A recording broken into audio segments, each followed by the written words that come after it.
روح سے متعلق ایک ملفوظ پیش کرتے ہوئے مختصر سی اپنی ٹوٹی پھوٹی زبان میں اس کی شرح آپ کی خدمت میں پیش کرنا چاہتا ہوں.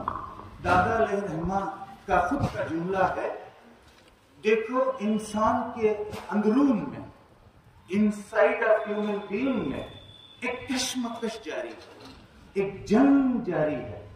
کس کے درمیان؟ نفس کے درمیان، نفس امارہ کے درمیان اور نفس مطمئنہ جس کو قلب بھی کہا جاتا ہے، جس کو روح بھی کہا جاتا ہے. روح اور نفس کے درمیان ایک جنگ ہے، اندرون میں ایک کشمکش جاری ہے. اس کو ختم کرنے کی ایک ٹیکنک ہے جو ہم نے صوفیہ کے لٹریچر میں ہم نے پڑھا ہے، صوفیہ کی مجلسوں میں ہم نے اس ٹیکنک کو سیکھا ہے. ایسی بہت سی ٹیکنکس انہوں نے بتائی ہیں، انشاءاللہ دوسرے ملفوظات کے ایڈیشن میں شامل کرنے کی میں کوشش کر رہا ہوں. اس وقت ایک ٹیکنک جو انہوں نے بتائی اس کو اپنے زبان میں، اپنے الفاظ میں آپ کی خدمت میں پیش کرتا چلوں. کہا کہ جسم مادہ، اس کی بھی ضروریات ہیں، جسم کے بھی ریکوائرمنٹس ہیں، اس کے بغیر یہ دنیاوی زندگی چل نہیں سکتی. اسی طرح روح کی ضروریات ہیں، روح کے ریکوائرمنٹس ہیں. اگر ان دونوں میں توازن قائم ہو جائے، اعتدال آ جائے، مناسبت پیدا ہو جائے تو مسلمانی زندگی انقلابی زندگی بن جاتی ہے. جیسے دنیا کا ایک خیال ہے، کیا ہے؟ چلو تم ادھر کو، ہوا ہو جدھر کی. یہ مسلمان کا شیوا نہیں ہے. مسلمان کا شیوا کیا ہے؟ ہم چلیں جدھر کو، ہوا چلے ادھر کو. یہ ہے مسلمان کی زندگی. یہ عام انسان کی زندگی ہے. ہوا جس رخ پر چل رہی ہم اس رخ پہ چلیں گے نہیں، ہم جس رخ پہ چلیں گے ہوا کو اس رخ پہ چلنا پڑے گا. یہ کب ہوگا؟ جب جسم اور روح میں ایک توازن پیدا ہوگا، ایک اعتدال ہم قائم کریں گے. وہ کس طرح؟ وہ میں دادا علیہ الرحمہ کے علمی ملفوظ کو اپنی زبان میں پیش کرتا چلوں تاکہ خواتین کی بھی اچھی طرح سمجھ میں آئے، جو چھوٹے بچے بیٹھے ہیں وہ بھی کسی قدر سمجھ پائے. کہتے تھے جسم کے بنیادی طور پر 4 ریکوائرمنٹس ہیں، 4 ضروریات ہیں. نمبر 1 معقولات، کھانے والی چیزیں، بسکٹ سے لے کے تندوری، بریانی، جو بھی آپ نام لے لیں، 1000 فہرست کی چیزیں. معقولات، کھانے کی چیزیں، یہ جسم کی ضرورت. مشروبات، پینے کی چیزیں، چاہے جوس ہو، لسی ہو، پانی ہو، کوئی بھی ہو مشروب میں، تمام مشروبات یہ ضرورت ہے انسانی جسم کی.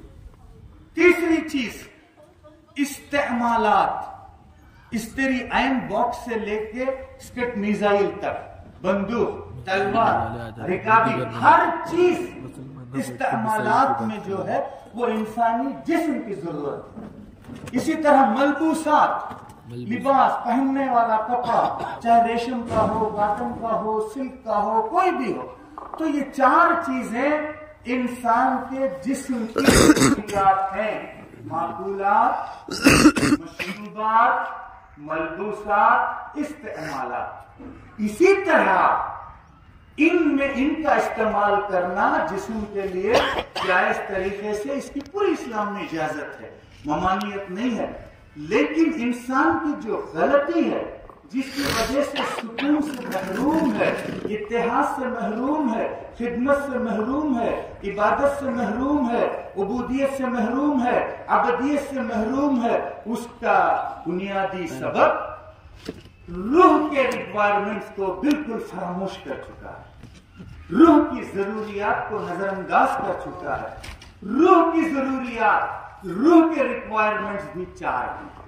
العقائد الصحیحہ، اگر صحیح عقیدے ہوں اہل سنت الجماعت کے مطابق تو اس سے روح کو غذا ملتی ہے.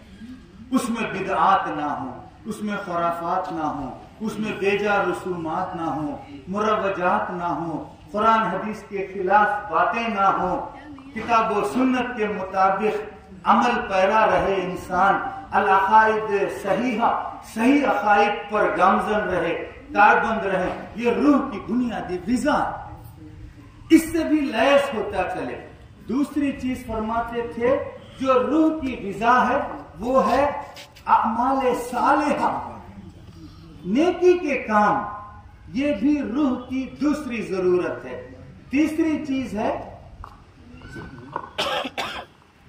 اخلاق حسنہ، اچھے اخلاق۔ اخلاق کے 3 درجے ہیں، خلق حسن، خلق کریم، خلق عظیم۔ اہل بیت کہلانے والوں کا معیار خلق حسن کا نہیں ہونا چاہیے، خلق کریم کا بھی نہیں ہونا چاہیے، خلق عظیم کا ہونا چاہیے۔ یہ تیسرا نقطہ ہے، تیسری ضرورت ہے روح کی، جو غذا ہے روح کی۔ پہلی غذا ہے عقائد صحیحہ، دوسری غذا ہے اعمال صالحہ، تیسری غذا ہے اخلاق حسنہ، چوتھی غذا، یہ تینوں کا دار و مدار جس پر ہے وہ ہے نیت خالصہ۔